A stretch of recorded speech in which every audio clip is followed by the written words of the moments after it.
దాన్ని కుంభకం.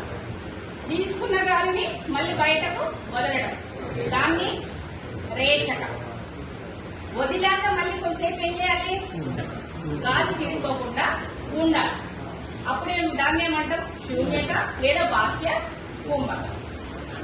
ఇది ఎంతసేపు చేయాలంటే పూరక 4 సెకండ్స్ పూరక చేసినాం అనుకో, 4 సెకండ్లు గాలిని తీసుకున్నాము అనుకుంటాం.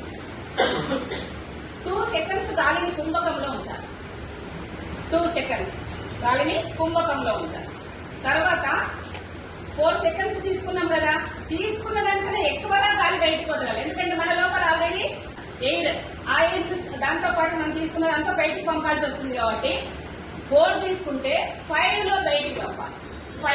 5 సెకండ్స్ బయటకు పంపాలి. పంపిన తర్వాత మళ్ళీ 2 సెకండ్స్ గాలి తీసుకోకుండా ఉండాలి. 4 సెకండ్స్ గాలి తీసుకోవాలి, 2 సెకండ్స్ కుంభకంలో ఉంచాలి, 5 సెకండ్స్ గాలిని బయటికి వదలాలి, మళ్ళీ 2 సెకండ్స్ మళ్ళీ బాహ్య కుంభకంలో ఉండాలి. అంటే 4:2, 5:2 ఈ నిష్పత్తిలో ప్రాణాయామం చేయాలి. మరి ఈ నిష్పత్తి కంటిన్యూస్ గా మన లైఫ్ లాంగ్ ఇదేనంటే కాదు. ఎందుకంటే స్టార్టింగ్ లో ఇది మనం ఫాలో కావాలి. తర్వాత మనం ఎక్కువ గాలి తీసుకునే ప్రాక్టీస్ అయి ఉంటుంది, ఎక్కువ గాలిని వదిలే ప్రాక్టీస్ అయి ఉంటుంది. ప్రాక్టీస్ తోనే మనకి ఆ నిష్పత్తి చేంజ్ అవుతుంది. ఓకేనా సార్? ఈ నిష్పత్తి మారుతుంది. స్టార్టింగ్ లో మాత్రం మీరు గుర్తు పెట్టుకోవడానికి ఎంత గాలి తీసుకోవాలి, ఎంత వదలాలని గుర్తు పెట్టుకోవడానికి మాత్రమే ఈ నిష్పత్తి పనికి వస్తుంది. తర్వాత మీరు ఇయర్స్ లాంగ్ మీరు ఇదే ప్రాక్టీస్ చేస్తుంటే మనకు ఈ నిష్పత్తి చేంజ్ అవుతుంది. ఓకేనా? అయితే మరి ఈ కుంభకము, రేచకం ఇవన్నీ ఎట్లా చేయాలనేది నేను ఇప్పుడు చూపిస్తాను. అందరికీ మనం గాలి తీసుకున్నప్పుడు మన పొట్ట ఏమవుతుందో అందరికీ తెలిసిన విషయమే అనుకుంటున్నాను నేను. మన పొట్ట లోపలికి వెళ్తుందా, బయటకు వస్తుందా? ఒకసారి గాలి తీసుకోండి, అందరు కళ్ళు మూసుకోండి, కళ్ళు మూసుకోండి, అందరు గట్టిగా మూతలు గాలి లోపల తీసుకోండి. పొట్ట మీద చేయి పెట్టండి, పొట్ట మీద చేయి పెట్టండి, పొట్ట మీద చేయి పెట్టి గాలి బాగా తీసుకోండి. గాలి తీసుకున్నప్పుడు మీ పొట్ట లోపలికి వెళ్ళిందా, బయటకు వచ్చిందా అనే విషయం నాకు చెప్పాలి. లోపలికి వచ్చింది అనే వాళ్ళు వెరీ గుడ్. ఎంతమంది చెప్పండి? Very good. లోపలికి వచ్చిందన్న వాళ్ళు వెరీ గుడ్, బయటకు వచ్చిందన్న వాళ్ళు మరీ వెరీ గుడ్. ఓకేనా? ఎందుకంటే మన లంగ్స్ దేంతో పోలుస్తాం సార్?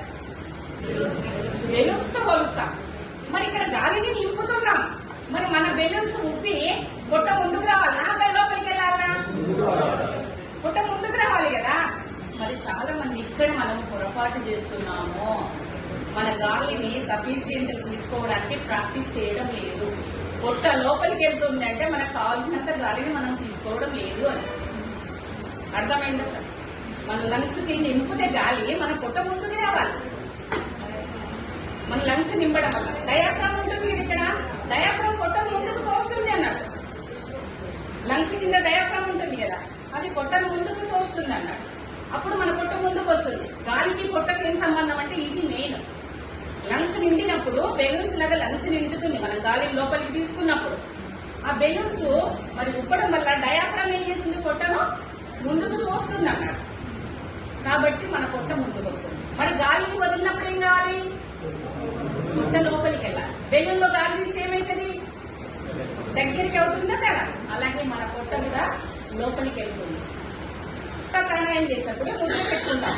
ముద్ర పెట్టుకుని ముద్రను కాలు ఇలా బోధించుకోవాలి, కళ్ళు మూసుకోవాలి. ఓకే? ఆసనం అనేది మీకు ఏ ఆసనంలో కూర్చోగలిగితే, ఏది కంఫర్టబుల్ ఉంటే ఆ ఆసనంలో కూర్చోండి సార్. వజ్రాసనం వచ్చిందంటే వజ్రం లాంటి శరీరం మీద అని అనుకోండి.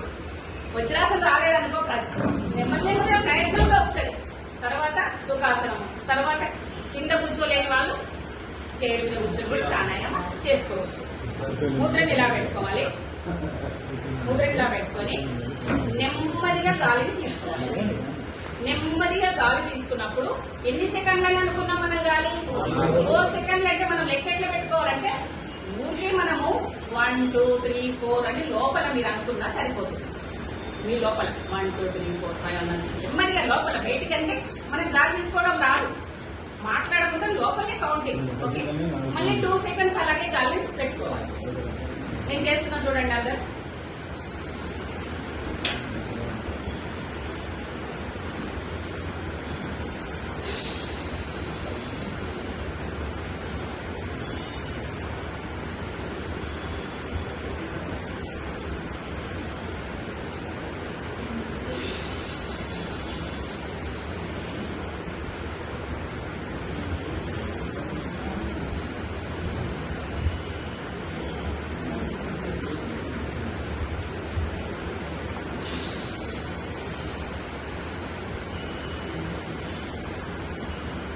ఈ విధంగా నెమ్మదిగా గాలి తీసుకోవాలి, కాసేపు లోపల అలాగే పెట్టుకోవాలి, మళ్ళీ నెమ్మదిగా గాలిని బయటికి వదలాలి, మళ్ళీ కాసేపు ఆగాక గాలి తీసుకోవాలి.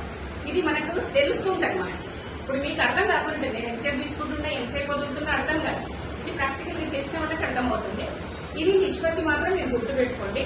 ఈ ప్రాణాయామం చేయడం వల్ల, చిన్ముద్ర ప్రాణాయామం చేయడం వల్ల ఏం జరుగుతుంది అంటే నాభి నుంచి ప్రాణశక్తి చివరి వేలు వరకు వెళ్తుంది. ప్రాణశక్తి ఈ కింది పార్ట్స్ కి, నాభి నుంచి కింది భాగాలు ఉన్నాయా, ఆ భాగాలకన్నింటికి ప్రాణశక్తి రావాలి అంటే ఈ చిన్ముద్రలో ప్రాణాయామం చేయండి. మోకాల నొప్పులు ఉన్నాయి, ఏ ముద్ర చేయాలి సార్?